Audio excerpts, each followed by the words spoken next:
Welcome, here I've got Vodafone Smart Platinum 7 and I'm gonna show you how to record the slow motion video at this device.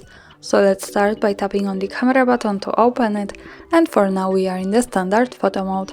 Let's change it by using this settings bar and just simply tapping here to the right to the slow motion mode. And now we can start recording this kind of video by tapping on this big button at the center, so let me start to show you how it works.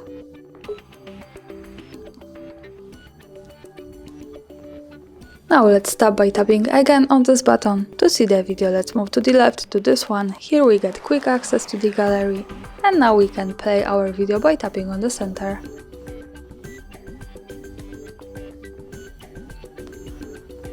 And this is how the slow motion video looks like at this device. Thanks for watching, subscribe our channel and leave the thumbs up.